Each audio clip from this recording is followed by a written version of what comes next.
రేపు అరకులో ప్రారంభమవుతున్నటువంటి ఈ చలి ఉత్సవాల్ని మేము అడ్డుకుంటాం. ఈరోజు గిరిజన ప్రాంతంలో అనేక ప్రాంతాల్లో మౌలిక సదుపాయాలు కూడా లేని పరిస్థితుల్లో మేము గిరిజన ప్రజానికం కొట్టుమిట్టాడుతుంటే, ఈ కూటమి ప్రభుత్వం మాత్రం అరకులో కోట్లాది రూపాయలు వెచ్చించి ఈ చలి ఉత్సవాల్ని నిర్వహిస్తున్నారు. దీన్ని ఎట్టి పరిస్థితుల్లో మేము అల్లూరు సీతారామరాజు జిల్లా వైఎస్ఆర్ కాంగ్రెస్ పార్టీ తరపున అడ్డుకుంటాం.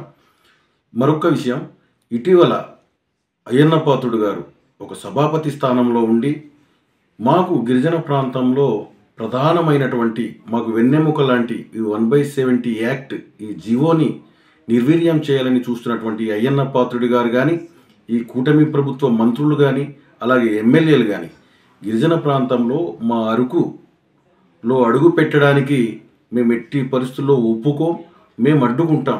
ఈరోజు గిరిజన ప్రాంతంలో అనేక మంది చిన్నపిల్లలు, పసికందులు, అలాగే ఆశ్రమ పాఠశాలలో చదువుతున్నటువంటి విద్యార్థులు పిట్టల్లా రాలిపోతుంటే వాళ్ళకి బాగోగులు కానీ, వాళ్ళకి డాక్టర్లను పంపించి వైద్య పరీక్షలు చేయించడం కానీ ఏం చేయలేక ఇలాంటి పరిస్థితుల్లో మా గిరిజన ప్రజానికం ఉంటే, మీరు మాత్రం ఇక్కడ మా గిరిజన ప్రాంతంలో మా అరకులోయలో ఈరోజు మీరు సంబరాలు చేసుకోవడానికి హెలిప్యాడ్లతో మీరు చక్కర్లు కొడుతూ మీరు ఈరోజు సంబరాలు చేసుకుంటున్నారు.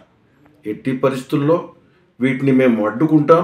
ఈ 1/70 యాక్ట్ని నిర్వీర్యం చేయాలని చూస్తున్నటువంటి ఈ కూటమి ప్రభుత్వానికి ఈ మంత్రులు, ఈ ఎమ్మెల్యేలని ఖచ్చితంగా నేను అలాగే మా అరకు ఎమ్మెల్యే గారు, మా ఎంపీ గారు, అలాగే మా ఎంపీపీలు, జెడ్పీటీసీలు అందరూ కలిసి మొత్తం రేపు